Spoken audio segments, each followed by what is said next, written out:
안녕하세요. Riding on the Korean wave. Welcome to Friday's edition of The Culture Wave. I'm Kwon So-ah in Seoul. Explore with us Korea's culture from all aspects and stay up to date with K-entertainment, K-classical music, K-sports, K-everything.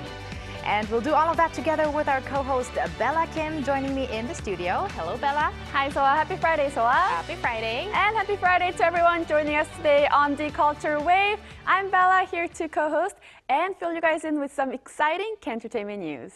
And we're also joined by Arirang's news features reporter Eun-hee. Welcome, Eun-hee. Hi, Eun-hee. Hello, So-ah. Hello, Bella. Hi, everyone. Happy Friday. I'm Eun-hee Lee, Arirang news features reporter in Arirang. So, Eun-hee, I heard you have a story on a young composer who's pushing the boundaries of music. Sounds very interesting. Tell us more. Yes, So-ah. So this 19-year-old composer Hanurij is one of the most in-demand young composers on the global classical music scene. And recently he took a bold leap into new territory as he made his debut in the Korean traditional orchestral music. So his new piece, Unselected Ambient Loops 2525, was recently premiered in Seoul under the baton of conductor Choi Soo-yeol. Let's take a look. 19-year-old classical music composer Hanurij has unveiled his first traditional Korean music piece. He won the Bartók World Competition in Hungary when he was just 18. This young talent has also written a commissioned piece for pianist Lee Myun-chan, the youngest ever winner of the Van Cliburn International Piano Competition at just 18 years old in 2022. Now Lee has entered a completely new territory by composing his first piece for Korean traditional orchestra, a bold step that bridges tradition and modernity and breaks down the walls between Korean and Western music. The opportunity came when conductor Choi Soo-yeol, currently serving as the principal guest conductor of the Seoul Metropolitan Traditional Orchestra, invited Lee to write a piece. Choi describes the Korean traditional orchestra as a branch of contemporary music, a special genre that allows us to express the present through ancient instruments. Hanurij's debut in the genre came to life through the Seoul Metropolitan Traditional Orchestra's concert, filling the Sejong Center for the Performing Arts on Thursday night with the richly layered and resonant sounds of kugak, Korea's traditional music. In an interview with representatives from the Sejong Center, Lee described his piece as an attempt to construct an entirely different kind of sentence using the vocabulary of kugak, one that unfolds loosely, hazily, without clear peaks or dramatic climaxes. Hanurij, premiering his work Unselected Ambient Loops 2525, his debut composition for a Korean traditional orchestra, experimentally explores the unique tones and sonic possibilities of traditional instruments. Quoting him, in this piece the loop functions more like a memory, fading, warping, and merging into new contexts yet never entirely vanishing. As pianist Lee Myun-chan puts it, he's one of the most outstanding composers of our time. The future of the music world isn't just bright, it's dynamically unpredictable. Wow, I'd love to listen and find out how it actually sounds at the scene. So how was it, Eun-hee? Well, to be honest, I haven't had many opportunities to experience a Korean traditional orchestra performance, and I was genuinely moved because each instrument had such beautiful and distinct sound. I was also amazed by how the composer crafted a 40-minute long piece, especially having learned that most of the works performed by Korean traditional orchestras are typically just 10 to 15 minutes long, so it really was something special. Definitely. And what was the story? What is the story behind this? And is there any other upcoming performances we can check out? Yes, Bella. So conductor Choi Soo-yeol shared that he reached out to Hanurij as he was looking for a composer who could create something unique, a unique sound. And Lee is known to often find inspiration in the sound of the instruments themselves. So considering the stark contrast in acoustic qualities between Western and traditional Korean instruments, this project was a true artistic challenge and exploration at the same time for both composer and conductor. And to answer your other question, Hanurij is also preparing another premiere. His new work called As If I will debut on July 3rd at the Seoul Arts Center, one of South Korea's arts and culture hubs. Tickets are still available, so be sure to visit the official website for more information. Thanks for the information. And it's really always exciting to see these talented individuals being recognized as geniuses and to look forward to what they're going to bring out to the world. And Eun-hee, thank you very much for sharing your story today and also for all of the wonderful coverages that you brought to the Culture Wave. Thank you, Eun-hee. Thank you. It was my pleasure. Thank you.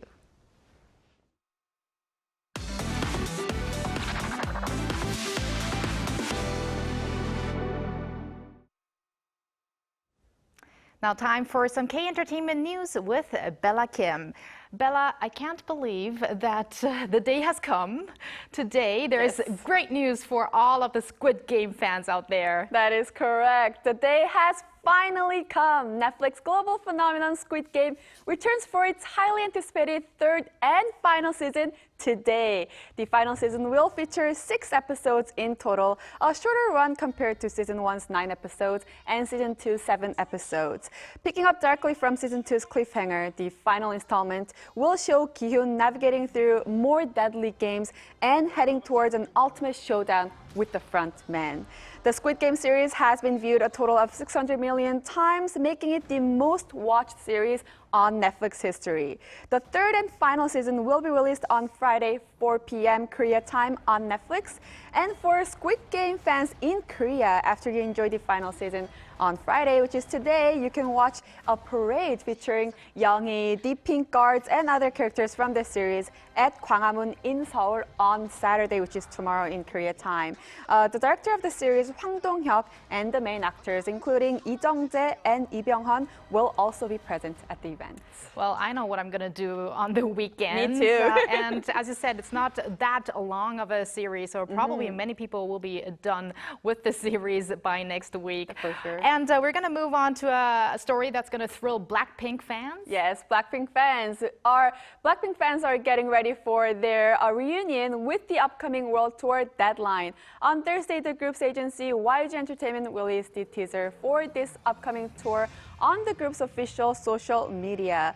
The video opens with Rosé at a phone booth in the middle of a desert, calling up all the other members, and the camera then cuts to a quick highlights of each member before the group hop in a pink convertible and take off on a road trip.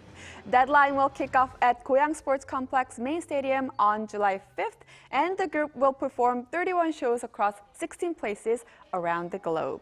Before the tour, Blackpink will come back with their first new release in about 3 years, and they will perform it for the very first time at the Goyang concert. Lucky for those who are going to the concert. Yes. And now we're going to end up with another girl group. aespa have just dropped a new single, Dirty Work. They released a new single just before our show today.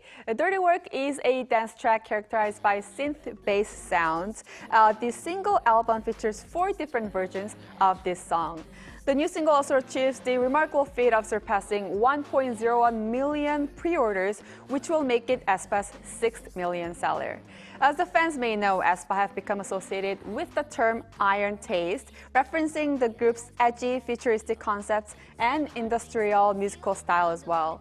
Well, the music video for Dirty Work amplifies their iron taste concept as they perform inside Hyundai Steel's steel mill in Dangjin with 225 extras and large-scale heavy machineries as well.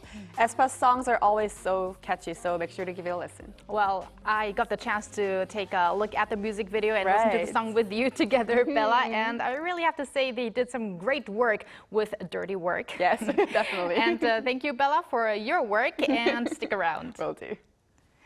And now let's go over to our AI anchor, Ari, for other culture-related news. Ari? Hello and welcome to your AI guide to the latest cultural updates from Korea. Here's our top story.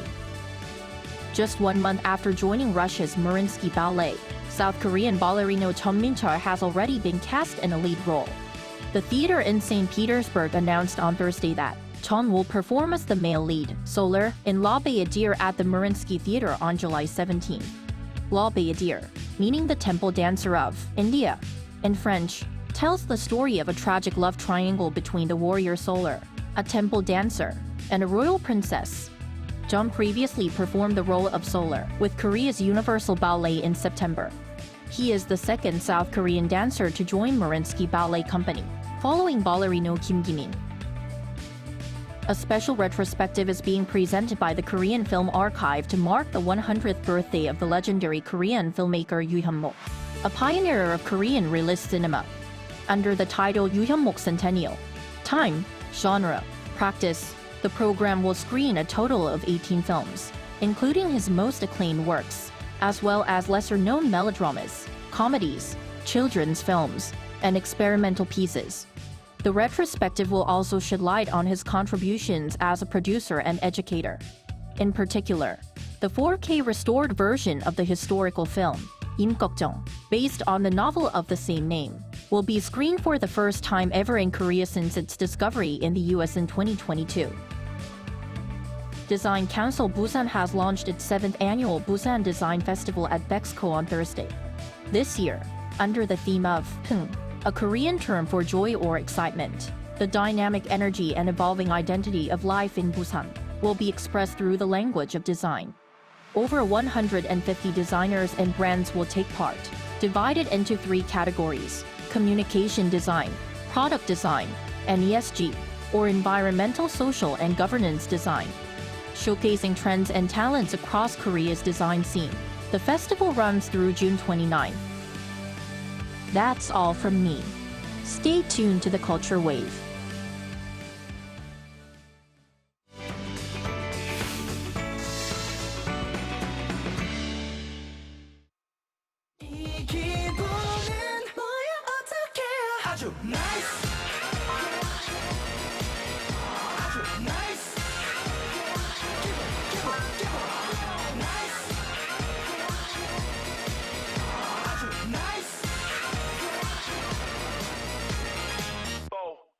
뭐 하나 물어볼게. 꿈에서도 너가 둥둥 떠다닐 것 같아.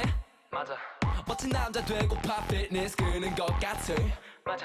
연애가 처음이라 내가 긴장할 것 같아. 너가 나의 모든 의문점에 대한 정답인 것 같아. 궁금하게 있는데 어떻게 그리 예뻐. 신호등만 건너면 맛있는 가게 있어. 날씨 너를 많이 닮아.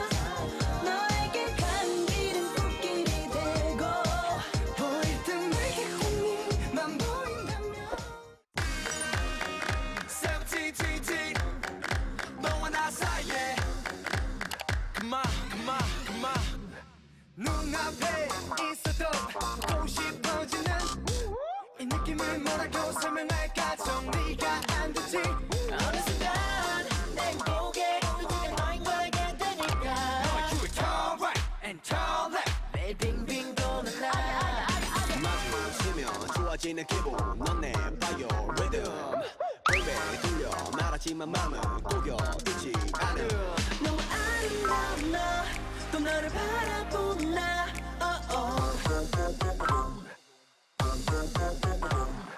지금 널 생각하면서 집 앞에 우울하게 닮아 있어 지금 끝이 없는 너라는 길을 두 걸음씩 뛰어가서 있는 걸 안아줄게 멈출 수 없는 계절 가득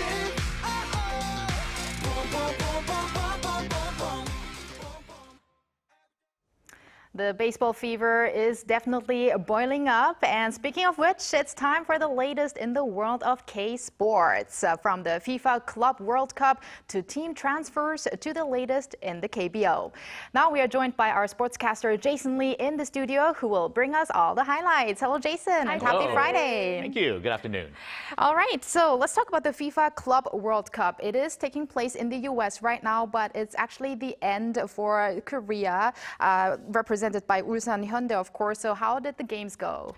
Yeah, that is absolutely true. Unfortunately, things did not go well for Ulsan Hyundai FC as they lost all 3 of their games, most recently to Germany's Borussia Dortmund 1-0. That was yesterday morning. And to be honest, I've got to say that Cho Hyun-woo, who is Korea's national team starting keeper, was really the only reason that the score wasn't even more lopsided. He really kind of did his part to keep the team in it. Ulsan Hyundai FC already had no chance of advancing to the round of 16 after a 1-0 loss to Mamelodi Sundown FC of South Africa, followed by a 4-2 loss to Brazil's Fluminense FC as well. So really a not good situation for the first 2 games. Obviously disappointing that Ulsan finishes 0-3 for the tournament, but At the same time, I mean, these are some pretty good teams. And in the end, I thought that they kind of did hold their own for the most part. But yeah, it would have been nice if they could have pulled out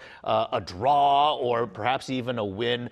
Certainly against the South African side, I think was their best opportunity to pick up some points. But unfortunately, they go out 0-3. And speaking of soccer, we want to also talk about K-League Kiseongyeong. It seems like Kiseongyeong and FC Seoul are parting away. Please fill us in with this update. Why is this so? Yeah, I've got to say, I'm a little bit sad to a certain degree that this is going on. Kiseongyeong was actually one of my favorite Korean players, starting off with FC Seoul back in 2006 and also playing for Celtic, Swansea City, Sunderland, Newcastle United, as well as Mallorca before returning to FC Seoul in 2020. I mean, he's now 36 years old, and at that age, most normal players, I mean, they're already retired by that point. But Kiseongyeong feels that he still has some football left in him, and he wants to contribute to any team if possible. Unfortunately, it doesn't seem that it's going to be for FC Seoul. Just the way that FC Seoul's roster is constructed, I think it just makes more sense for both sides to part ways, and that's what they're agreeing to do. So Ki will be moved to another team where he can essentially gain some more playing time. And nothing has been finalized yet, but the Pohang Steelers have been reported to be the most likely destination that Kiseongyeong would end up for, as he wants to continue his K-League 1 career. And by the way, just in case, if you're not a soccer fan and you're wondering who is Kiseongyeong, I think I've seen his face before.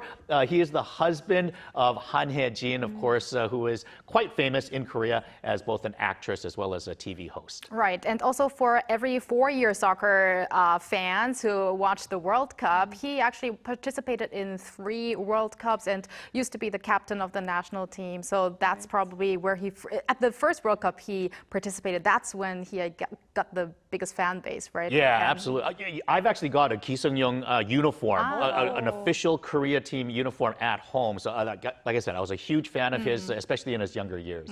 So I guess fans will get to see him play a little more. Yeah, hopefully.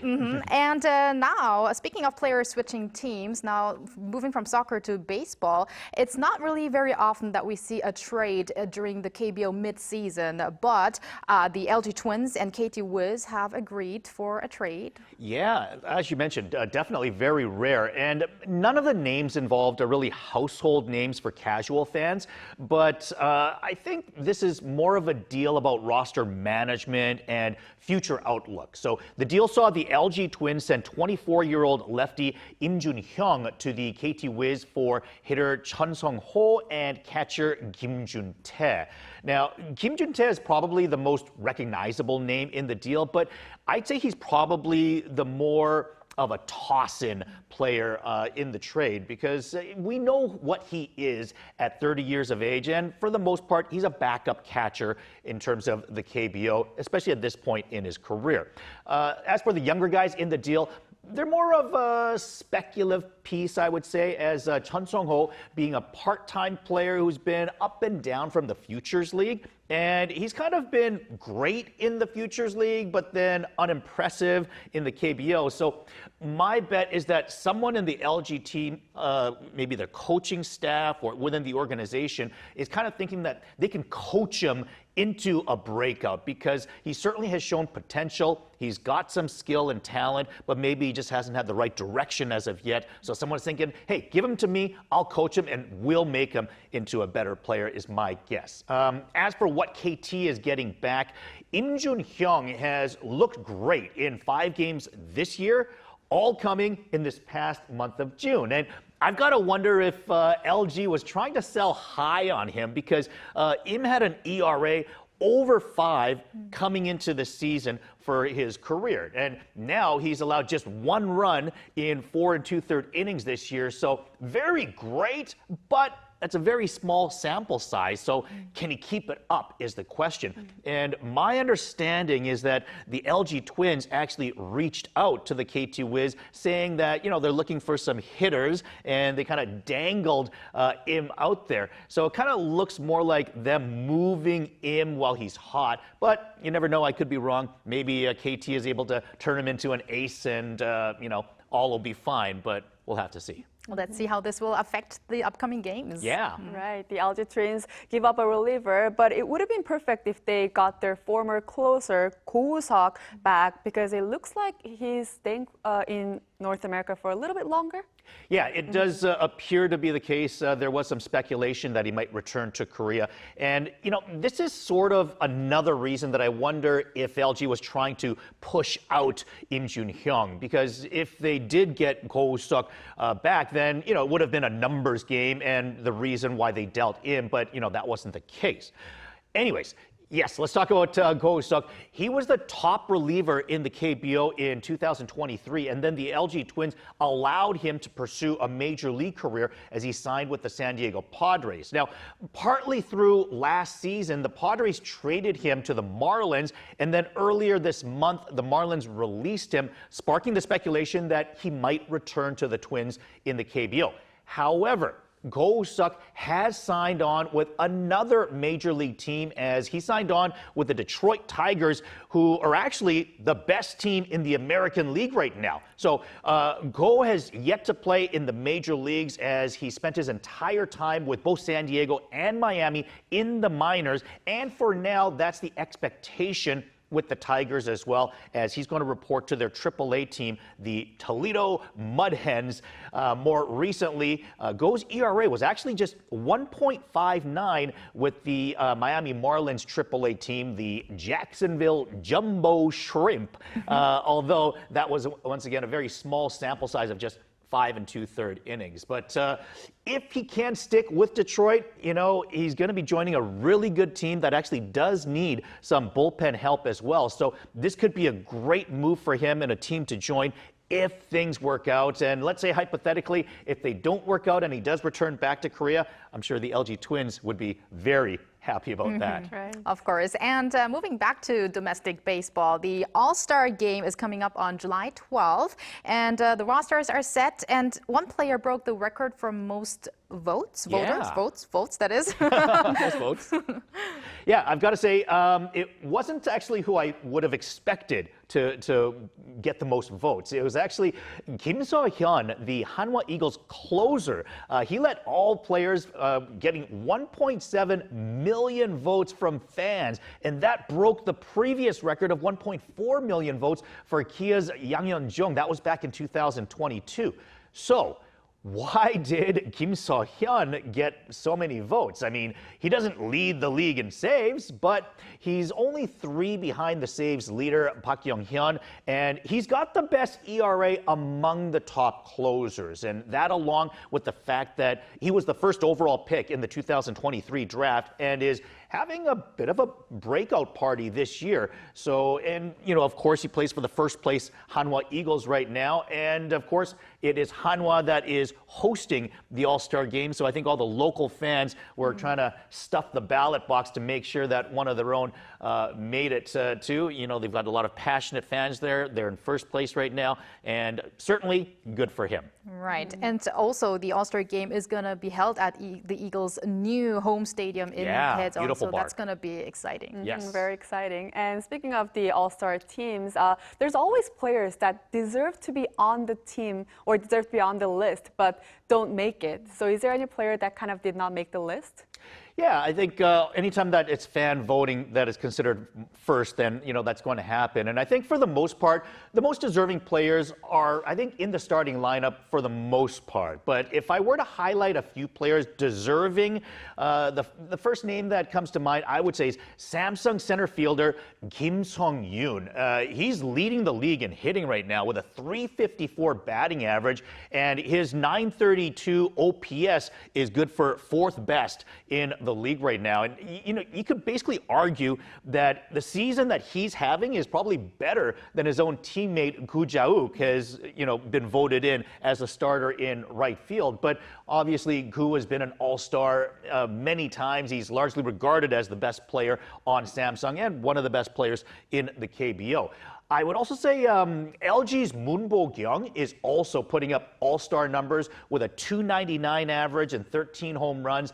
But the top third baseman vote getter for the Nanum team is injured star Kim Do-young. Last year's MVP, he's injured, so it's unfortunate that you know, he's got the most votes, but I think the fact that he's got a hamstring injury, he hasn't been playing, and because of that, I think we could probably expect Moon Bo-kyung to just be the starter for the All-Star game anyway. So he didn't get the most votes, and the recognition for that goes to Kim Do-young, but I think Moon Bo-kyung will be recognized regardless. All right, thank you very much, Jason, for all the updates and your analysis, and looking forward to next time. Sounds good. Thank you, Jason. And thank you, Bella, as always. Have a great weekend, and see you next week. Yes, I'll be back next week. Thank you for spending the past half an hour with us on the Culture Wave. Have a great weekend, maybe at the ballpark or with the final series of Squid Game. And we'll be back next week, Monday to Friday, 2 p.m. Korea time.